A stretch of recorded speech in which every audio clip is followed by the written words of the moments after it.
7 keutamaan hari Senin bagi umat Muslim. Hari Senin tentu menjadi hari yang sangat istimewa bagi umat Muslim di seluruh dunia, karena hari itu lahirnya Nabi Muhammad SAW yang merupakan rasul paling mulia di antara seluruh rasul yang diutus oleh Allah Subhanahu wa Ta'ala. Menjadi suri tauladan yang utama dengan seluruh keutamaan yang melekat pada dirinya, sehingga Islam mampu menyebar menembus seluruh batas wilayah, membangun peradaban agung yang tiada tanding, sebagaimana Allah Subhanahu wa Ta'ala menggambarkan diri Rasulullah Sallallahu Alaihi Wasallam dalam Quran surat Al-Ahzab ayat 21, yang artinya, sesungguhnya telah ada pada diri Rasulullah suri tauladan yang baik bagimu, yaitu bagi orang yang mengharap rahmat Allah dan kedatangan hari kiamat, dan dia banyak menyebut nama Allah. Sebelum kita lanjut, jangan lupa untuk like bila kamu suka dengan videonya, share, komen, dan subscribe channel YouTube saya kalau kalian ingin terus melihat video berikutnya. Dan jangan lupa klik lonceng di sebelahnya kalau kalian tidak mau ketinggalan notifikasinya. 7 keutamaan hari Senin yang perlu diketahui. Anas bin Malik radhiyallahu anhu berkata, Rasulullah Sallallahu Alaihi Wasallam pernah ditanya oleh para sahabat tentang keistimewaan hari Senin. Maka beliau menjawab, hari Senin adalah hari pelayaran dan perniagaan. Para sahabat bertanya, mengapa bisa demikian itu ya Rasulullah? Jawab beliau, karena Nabi SAW telah berlayar pada hari Senin untuk melakukan perdagangan, dan beliau mendapatkan keuntungan yang besar dalam perniagaan itu. Sebagian ulama telah mengatakan Allah Ta'ala telah menentukan hari Senin itu dengan 7 kelebihan sebagai berikut. Pertama, naiknya Nabi Idris ke langit. Nabi Idris alaihissalam telah naik ke langit pada hari Senin. Tentang naiknya Nabi Idris itu telah difirmankan oleh Allah dalam kitab suci Al-Quran surat Maryam ayat 56 dan 57. Yang artinya, dan ceritakanlah hai Muhammad kepada mereka di dalam Al-Quran, sesungguhnya Idris ia adalah seorang yang sangat membenarkan dan seorang nabi, dan kami telah mengangkatnya ke tingkat martabat yang tinggi. Nama sebenarnya Idris itu adalah Nuh. Adapun sebab dinamakan Idris karena beliau sangat banyak mempelajari tadarus kitab Allah yang mengandung hukum-hukum Allah, undang-undang kehidupan. Kebiasaan peribadatan Nabi Idris adalah berpuasa sepanjang masa. Allah Subhanahu wa Ta'ala mewahyukan kepada malaikat maut untuk mencabut nyawa Nabi Idris dan memerintahkan kembali untuk menghidupkan agar dapat merasakan sakaratul maut.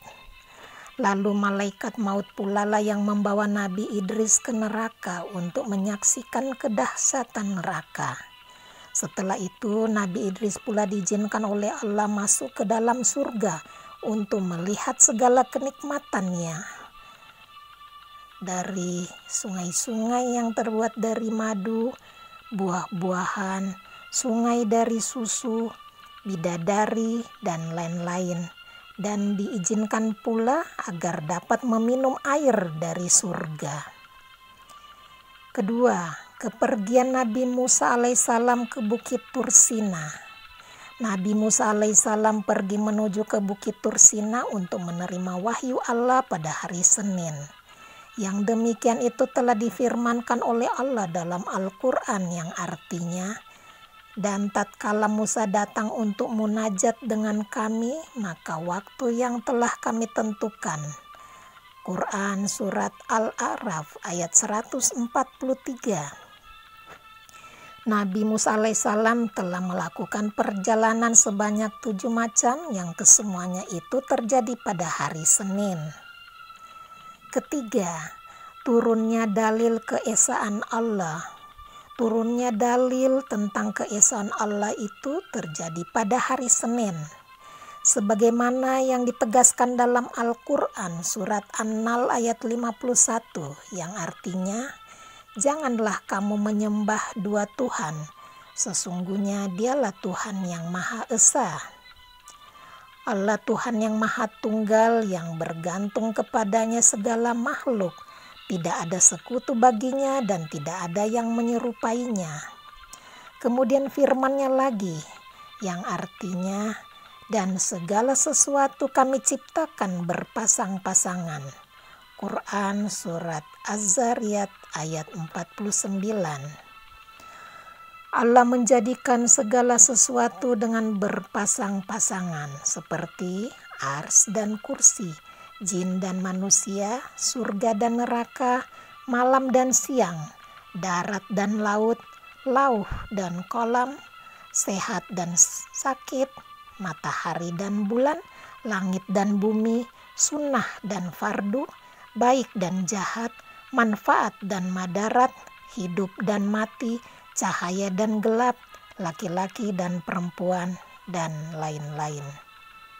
Dia menjadikan semuanya itu berpasangan-pasangan tidak lain adalah untuk menunjukkan bahwa hanya Dialah yang Maha Tunggal.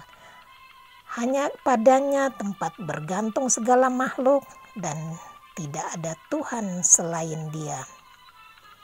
Keutamaan keempat, kelahiran Rasulullah Muhammad SAW.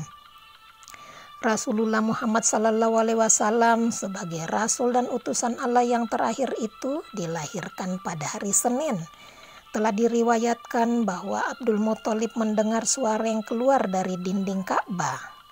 Telah lahir Nabi pilihan yang akan membinasakan orang-orang kafir dan akan menyucikan aku dari berhala-berhala ini dan akan memerintahkan kepada penyembahan Maharaja yang Maha Mengetahui. Keutamaan kelima, pertama kalinya Jibril turun menemui Nabi Muhammad SAW. Untuk pertama kalinya malaikat Jibril turun ke bumi menemui Nabi Muhammad SAW terjadi pada hari Senin. Rasulullah telah beribadah kepada Allah dengan peribadatan yang banyak sekali dan melakukan mujahadah selama 40 tahun sehingga semua memuji akhlaknya dan beliau digelar dengan sebutan Muhammad Al-Amin. Ketika Rasulullah berada di Gua Hira, lalu Allah mewahyukan kepada malaikat Jibril alaihissalam, "Wahai Jibril, sudah saatnya kamu menurunkan wahyu dan menampakkan hukum-hukum perintah dan hukum-hukum larangan. Turunlah kamu menjempui kekasihku, makhluk pilihan dan yang paling baik. Sampaikan salamku dan hadiahku kepadanya." Kemudian turunlah malaikat Jibril menghampiri Rasulullah, lalu malaikat Jibril berkata, "Bacalah." Pada saat itu Rasulullah merasa takut, lalu Jibril memegang pundak beliau dengan rasa gemetar. Rasulullah menjawab, "Saya tidak bisa membaca." Jibril mengatakan, "Bacalah dengan nama Tuhanmu yang telah menciptakan manusia dari segumpal darah." Kemudian malaikat Jibril lenyap dari pandangan Rasulullah. Kemudian Rasulullah segera pulang ke rumah menceritakan kejadian itu kepada istrinya Khadijah. Beliau berkata kepadanya, "Selimutilah aku, wahai Khadijah, karena aku berada dalam kebimbangan. Mataku sulit dipicingkan." Mungkin kejadian yang engkau alami itu adalah An-Namusul Akbar, yang juga telah pernah turun kepada nabi-nabi terdahulu. Ketika beliau sudah diselimuti oleh Khadijah, maka malaikat Jibril alaihissalam turun kembali sambil membacakan wahyu. "Wahai orang yang berselimut, bangkitlah dan beri peringatan." Kemudian Rasulullah Sallallahu Alaihi Wasallam berkata kepada istrinya, "Wahai Khadijah, ini malaikat Jibril turun kembali." Maka berkatalah Khadijah, "Wahai Muhammad, ajukanlah Islam kepadaku karena engkau adalah utusan Allah." Dan ia tadi adalah Ar-Ruhul Amin atau malaikat Jibril. Lalu Rasulullah mengajukan Islam kepada Khadijah dan langsung ia masuk Islam. Maka ia adalah wanita pertama yang memeluk agama Islam. Keenam, diperlihatkan atau ditampakkannya semua amalan umat kepada Nabi Muhammad SAW. Pada hari Senin semua amalan umat Islam diperlihatkan kepada Nabi Muhammad SAW. Dalam hal ini sebuah riwayat yang datang dari sahabat Abu Hurairah radhiyallahu anhu bahwasanya Rasulullah SAW bersabda, "Hidupku baik buat kalian dan matiku baik buat kalian." Dikatakan, "Ya Rasulullah, kami telah mengetahui bahwa hidup baginda Rasulullah itu baik buat kami. Namun bagaimana matinya Rasulullah juga baik buat kami?" Jawab sama Rasulullah, "Hidupku baik buat kalian. Karena selama aku berada di samping kalian, aku selalu mengajak kalian berbakti kepada Allah dengan hikmat dan nasihat yang baik. Sedangkan matiku pun baik buat kalian karena setiap hari Senin dan Kamis semua amal kalian diperlihatkan kepadaku. Apabila aku melihat amal yang baik, maka aku merasa gembira. Dan apabila aku melihat amal yang jahat, aku mohonkan ampunan kepada Allah buat kalian." Rasulullah juga menganjurkan umat Islam berpuasa Senin dan Kamis.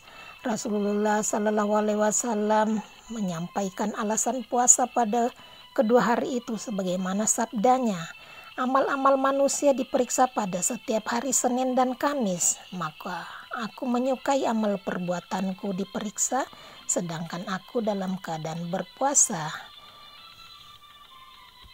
Di hari Senin dan Kamis orang-orang mukmin diampuni dosanya kecuali dua orang mukmin yang sedang bermusuhan.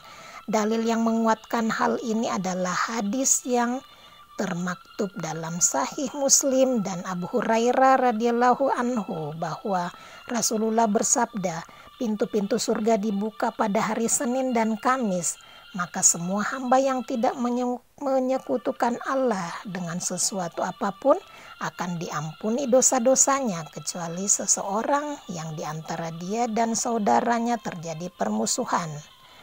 Lalu dikatakan, "Tundalah pengampunan terhadap kedua orang ini sampai keduanya berdamai." Ketujuh, hari wafatnya Rasulullah SAW pada hari Senin.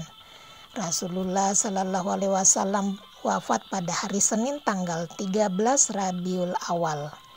Ibnu Mas'ud meriwayatkan bahwasanya ia berkata, tatkala ajal Rasulullah sudah dekat, beliau mengumpulkan para kerabat di rumah Aisyah radhiyallahu anhu. Kemudian beliau memandang mereka sambil berlinang air matanya. Lalu beliau berkata, "Marhaban bikum. Semoga Allah memanjangkan umur kalian, semoga Allah memberikan kasih sayang, semoga Allah menolong dan memberikan petunjuk kepada kalian. Aku berwasiat kepada kalian agar senantiasa bertakwa kepada Allah. Aku titipkan kalian kepada Allah. Sesungguhnya aku bagi kalian adalah sebagai pemberi peringatan. Janganlah kalian berlaku sombong terhadap Allah." Lanjut Rasulullah bersabda, "Telah dekat datangnya ajalku dan kepindahan ke hadirat Allah dan ke Sidratul Muntaha serta ke Jannatul Ma'wa dan ke Arsil A'la. Sebagaimana Allah berfirman, kebahagiaan dan kenikmatan di akhirat kami jadikan untuk orang-orang yang tidak ingin menyombongkan diri dan berbuat kerusakan di muka bumi. Dan surga itu adalah peruntukan bagi orang-orang yang bertakwa." Itulah 7 keutamaan hari Senin yang penting diketahui oleh umat muslim. Demikian, terima kasih sudah menonton video saya. Semoga menambah pemahaman kita agar makin meningkatkan keimanan kita dan kesempurnaan ibadah kita. Wallahu a'lam bishawab. Sampai di sini dulu pertemuan kita kali ini. Alhamdulillahirabbil alamin. Barakallahu fikum. Wabillahi taufik wal hidayah. Wassalamualaikum warahmatullahi wabarakatuh. Salam takwa, Nur Hasanah.